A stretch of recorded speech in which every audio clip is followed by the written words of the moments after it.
Social media پر tweet کرنا خالد جمیل کا جرم بن گیا۔ بیورو چیف ABN نیوز خالد جمیل کو FIA نے پیکا ایکٹ کے تحت گرفتار کر لیا۔ موبائل اور لیپ ٹاپ بھی FIA حکام ساتھ لے گئے۔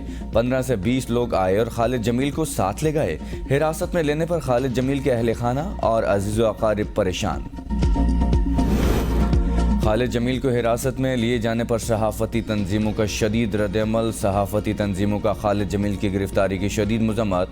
ریاستی اداروں کا کام لوگوں کو تنگ کرنا نہیں ہوتا، گرفتاری پر خاموش نہیں بیٹھیں گے، صحافی کبھی بھی سچ بولنے سے پیچھے نہیں ہٹیں گے۔ سینئر صحافیوں کی ABN نیوز سے گفتگو۔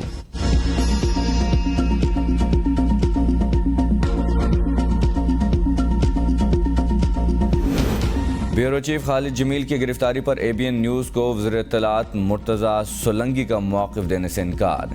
بار بار رابطہ کرنے کی کوشش، فون تک نہ اٹھایا۔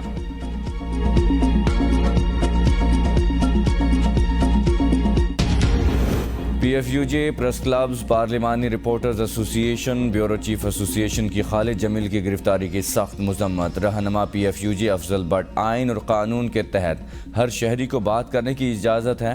ارباب اختیار سے سوال ہے، کیا اپنی رائے کا اظہار کرنا کوئی جرم ہے؟ صدر نیشنل پریس کلب کا موقف، کسی ادارے کو شکایت ہے تو قانونی طریقہ کار اختیار کرنا چاہیے تھا۔ یہ طرز عمل آزادی اظہار رائے پر قدغن لگانے کے مترادف ہے۔ بیورو چیف اور پارلیمانی رپورٹر ایسوسی ایشن کے عہدیداروں کی ABN نیوز سے گفتگو۔ سابق صدر PFUJ رانا عظیم کا کہنا ہے کہ صحافی غیر محفوظ نہیں، پاکستان کی بقا کی جنگ لڑنی ہے۔ سپریم کورٹ میں فیض آباد دھرنا، نظر ثانی کیس سماعت کے لیے مقرر۔ چیف جسٹس قاضی فائز عیسیٰ کی سربراہی میں 3 رکنی بینچ 28 ستمبر کو سماعت کرے گا۔ جسٹس امین الدین خان اور جسٹس اطہر من اللہ بینچ میں شامل ہوں گے۔ جسٹس قاضی فائز عیسیٰ نے فیض آباد دھرنا کیس میں تحریک انصاف MQM کے خلاف آبزرویشن دی تھی۔ فیض آباد دھرنا فیصلے کی وجہ سے جسٹس قاضی فائز عیسیٰ کو ریفرنس کا بھی سامنا کرنا پڑا تھا۔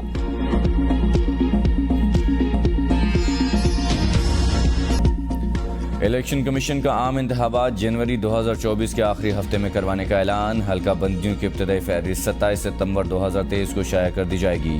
الیکشن کمیشن کا اعلامیہ، کہا حلقہ بندیوں پر اعتراضات اور تجاویز کی سماعت کے بعد 30 نومبر کو حتمی فہرست جاری کی جائے گی۔ حتمی فہرست کے 54 دن بعد جنوری کے آخری ہفتے میں عام انتخابات کروائے جائیں گے۔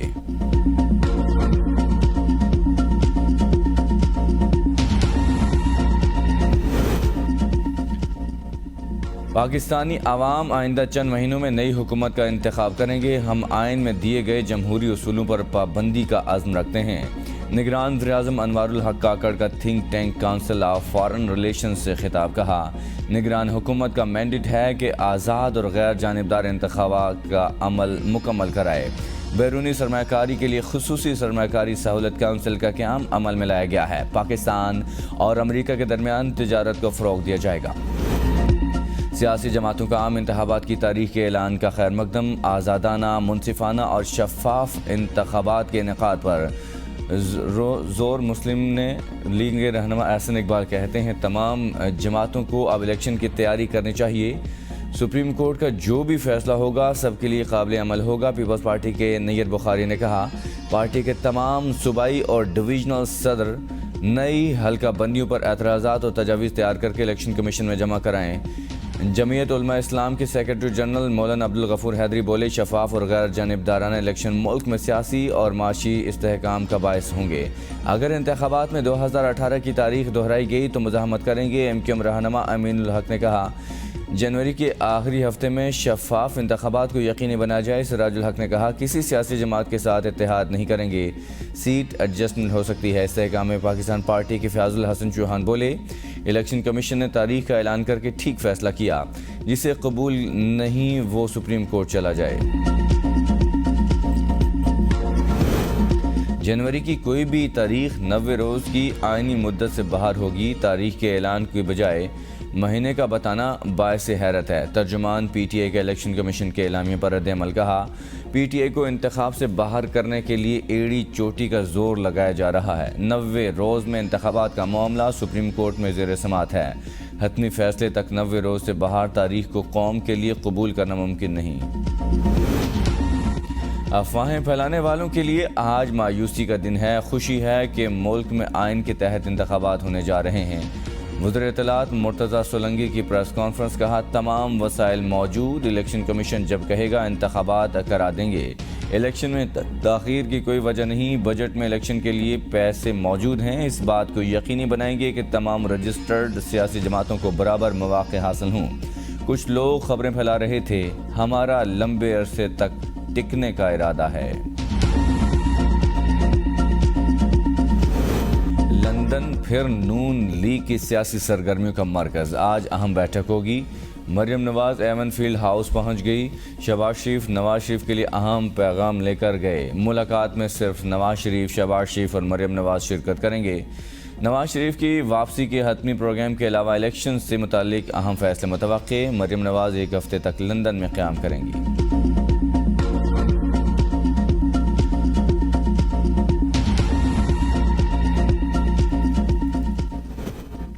سابق صدر آصف علی زرداری کی کاف لیگ کے سربراہ چودھری شجاعت کی رہائش گاہ آمد۔ صدر پیپلز پارٹی پارلیمنٹیرینز نے سابق وزیر اعظم کی صحت سے متعلق خیریت دریافت کی۔ ملکی سیاسی صورتحال پر تبادلہ خیال۔ الیکشن کمیشن کی جانب سے انتخابات کی تاریخ کے اعلان کے بعد کی صورتحال پر غور۔ ملاقات میں چودھری صالح حسین اور چودھری شافع حسین بھی موجود تھے۔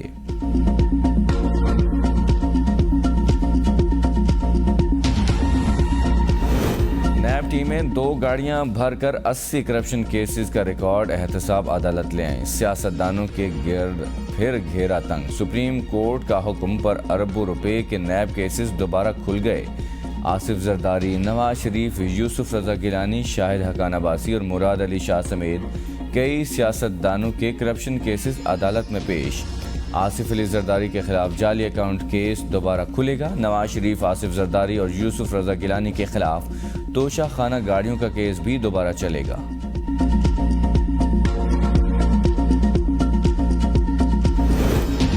آج 2 ٹرک بھر کر نیب کے کیسز کا ریکارڈ آ رہا ہے۔ احتساب عدالت کے جج محمد بشیر کے ریمارکس، کہا آپ نے بتانا ہے کہ کون سا کیس سن سکتے ہیں اور کون سا دائرہ اختیار میں نہیں۔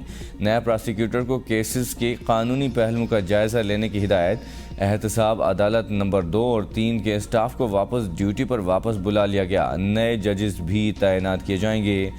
احتساب عدالت کے رجسٹرار آفس نے نیب کیسز کی فہرست بھجوا دی۔ نیب تفتیشی افسران کے رجسٹرار احتساب عدالت کی ملاقات۔ نیب تفتیشی افسر ایک ایک کر کے کیسز کا ریکارڈ پیش کریں۔ رجسٹرار احتساب عدالت کی ہدایت، ریکارڈ کی چھان بین کے بعد کیسز کو متعلقہ احتساب عدالتوں میں بھیجا جائے گا۔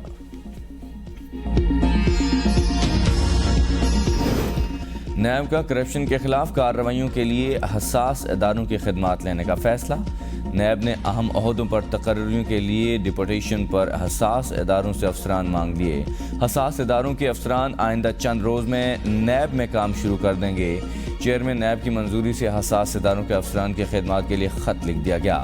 نیب میں تمام خالی اسامیوں پر بھی فوری طور پر تقرریاں کی جائیں گی۔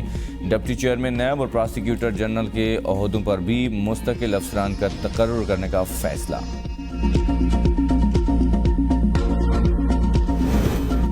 لال حویلی سیل، شیخ رشید کی پیش کردہ دستاویزات مسترد۔ متروکہ وفد املاک نے آپریشن مکمل کر کے لال حویلی کے مرکزی دروازوں کو تالے لگا دیے۔ سابق وزیر اعلیٰ شیخ رشید احمد کا سیاسی دفتر اور لال حویلی کے مرکزی ہال کو جانے والا راستہ بھی سیل۔ آپریشن میں ایلیٹ فورس، پولیس اور FIA نے معاونت کی۔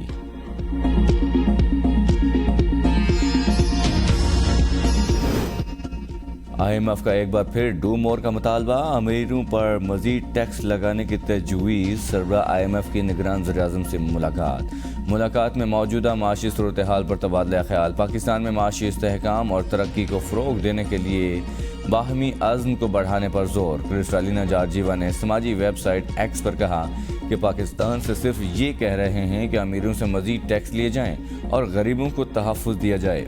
یہی وہ بات ہے جو پاکستان کے عوام بھی چاہتے ہیں۔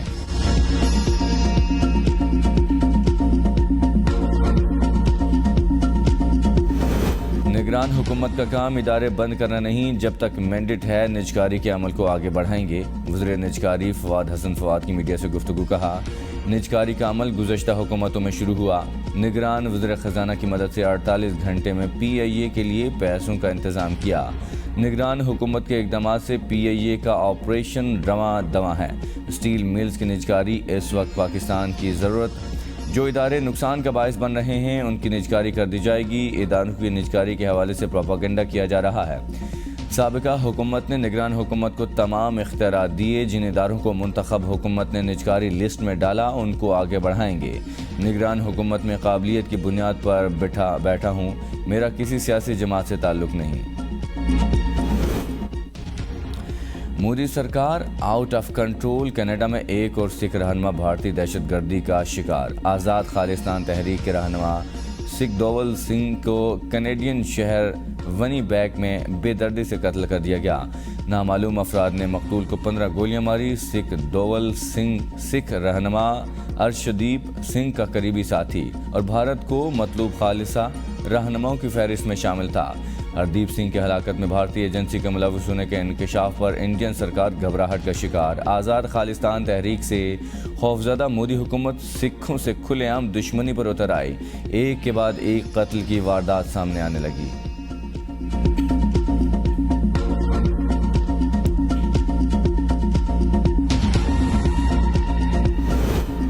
صدر عارف علی کی سکھ رہنما ہردیپ سنگھ کے قتل کی مذمت۔ عالمی برادری سے نوٹس لینے کی اپیل۔ کہا دنیا کینیڈا کی سرزمین پر بھارت کی ریاستی سرپرستی میں ہونے والے قتل کا سنجیدگی سے نوٹس لے۔ سکھ رہنما کے بےایمانہ قتل نے بھارت کا اصل چہرہ بے نقاب کر دیا۔ اقلیت پر ظلم کرنا اور انہیں ختم کرنا بھارت کی پالیسی رہی۔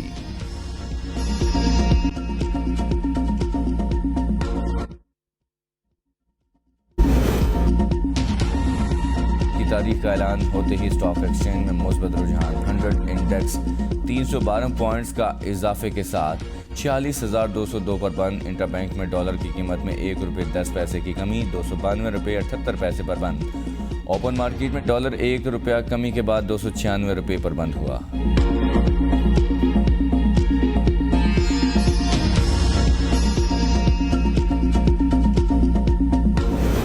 ملکی زر مبادلہ کے ذخائر میں اضافہ۔ 13 ارب 18 کروڑ ڈالر تک پہنچ گئے۔ اسٹیٹ بینک کے پاس 7 ارب 69 کروڑ جبکہ کمرشل بینکوں کے پاس 5 ارب 49 کروڑ ڈالر کے ذخائر موجود۔ 15 ستمبر کو ختم ہونے والے ہفتے میں زر مبادلہ کے ذخائر میں 5 کروڑ 60 لاکھ ڈالر کا اضافہ ہوا۔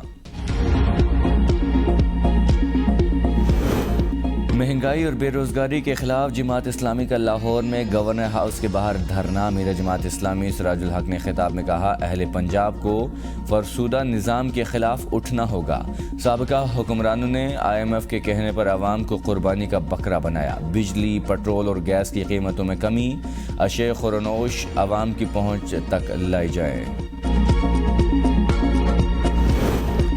عید میلاد النبی صلی اللہ علیہ وآلہ وسلم پر 29 ستمبر کو ملک بھر میں عام تعطیل ہوگی۔ کابینہ ڈویژن نے 12 ربیع الاول پر عام تعطیل کا نوٹیفیکیشن جاری کر دیا۔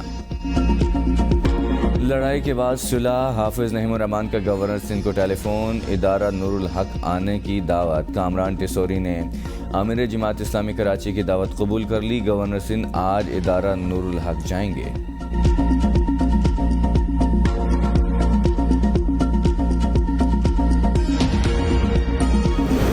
چیئرمین سینٹ صادق سنجرانی کے بھائی کو توہین عدالت کا نوٹس جاری۔ اسلام آباد ہائی کورٹ نے 22 ستمبر کو ذاتی حیثیت میں طلب کر لیا۔ تحریری حکم نامے میں کہا گیا کہ حکومت نے رازق سنجرانی کو غیر قانونی طور پر ٹائپ 1 رہائش الاٹ کی۔ ٹائپ 1 رہائش گریڈ 21-22 کے افسران کے لیے مختص کی جاتی ہے۔ رازق سنجرانی کو سال 2046 تک کے لیے ٹائپ 1 رہائش الاٹ کر دی گئی۔ اسٹیٹ آفس حکم بتانے سے قاصر رہے کہ رازق ایک 33-34 عمر کا شخص گریڈ 22 کا افسر کیسے ہو سکتا ہے۔ سندھ کے بعد پنجاب میں آشوب چشم کی انٹری۔ لاہور، ملتان اور راولپنڈی میں بھی کیسز سامنے آ گئے۔ وبا نے بڑی تعداد میں شہریوں کو اپنی لپیٹ میں لے لیا۔ بڑوں کی نسبت بچے زیادہ متاثر۔ طبی ماہرین کا کہنا ہے کہ یہ مرض ایک سے دوسرے انسان میں پھیلتا ہے۔ اس بیماری کی عام علامات میں آنکھوں سے پانی بہنا، سرخ ہونا اور خارش ہونا شامل ہے۔ چشمہ لگانے سے مرض کے پھیلاؤ میں فرق نہیں پڑتا۔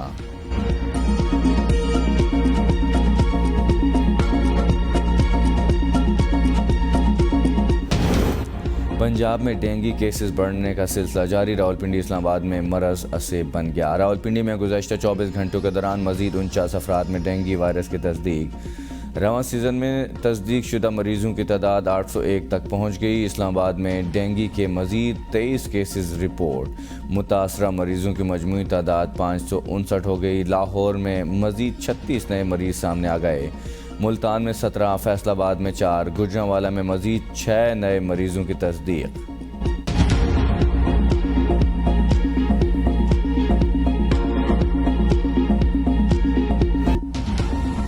ملک بھر میں بجلی چوروں کے خلاف کارروائیوں کا 15واں روز، ریکوریز کی رقم 6 ارب سے تجاوز کر گئی۔ کارروائیوں میں 1488 بجلی چور گرفتار۔ بجلی چوروں کے خلاف 12,935 FIRs کا اندراج کیا گیا۔ ملک بھر میں بجلی چوروں اور نادہندگان کے خلاف گرینڈ آپریشن جاری، لاہور سے مزید 30 بجلی چور گرفتار۔ ترجمان لیسکو کے مطابق تمام سرکل میں 435 کنیکشنز بجلی چوری میں ملوث پائے گئے۔ پکڑے جانے والے کنیکشنز میں انڈسٹریل 1، کمرشل 20 اور 418 ڈومیسٹک تھے۔ کنیکشنز منقطع بجلی چوروں کو 10,42,000 روپے سے زائد جرمانے عائد۔ ملتان کے 13 اضلاع میں 182 بجلی چور شکنجے میں۔ اب تک پکڑے جانے والے بجلی چوروں کی کل تعداد 9,999 ہو گئی۔ وفاقی دارالحکومت اسلام آباد میں آئے روز ڈکیتی اور راہزنی کی وارداتوں سے شہری پریشان۔ سیکٹر ایریاز ہوں یا مضافاتی علاقے، شاہراہیں ہوں یا گلیاں، کوئی راہزنوں کا نشانہ بنا تو کوئی ڈاکوؤں کے ہاتھوں لٹ بیٹھا۔ جرائم ہیں کہ تھمنے کا نام نہیں لیتے۔ وفاقی دارالحکومت میں جرائم سے تحفظ چیلنج بن گیا۔ شہریوں نے کہا، بڑھتی مہنگائی اور قانون پر عمل نہ ہونے کے باعث جرائم میں اضافہ ہو رہا ہے۔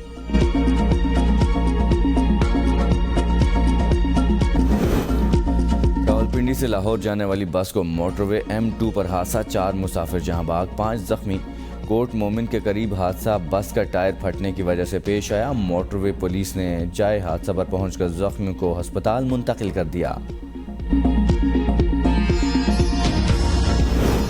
اب آپ کی دلچسپی کی تمام خبریں اور اپڈیٹس آپ کے واٹس ایپ پر۔ واٹس ایپ نے نیا فیچر متعارف کرا دیا۔ صارفین اب اپنی مرضی کا چینل فالو کر کے تمام اپڈیٹس واٹس ایپ کے ذریعے حاصل کر سکیں گے۔ صارفین واٹس ایپ پر اپنا چینل بھی بنا سکیں گے۔ ورلڈ کپ اسکواڈ میں کون ان کون آؤٹ فیصلہ ہو گیا۔ حتمی اعلان آج ہوگا۔ چیف سلیکٹر انضمام الحق دن 11 بجے قومی کرکٹ ٹیم کا اعلان کریں گے۔ سابق کپتان سرفراز احمد کی ٹیم میں شمولیت متوقع۔ فاسٹ باؤلر حارث رؤوف مکمل فٹ قرار۔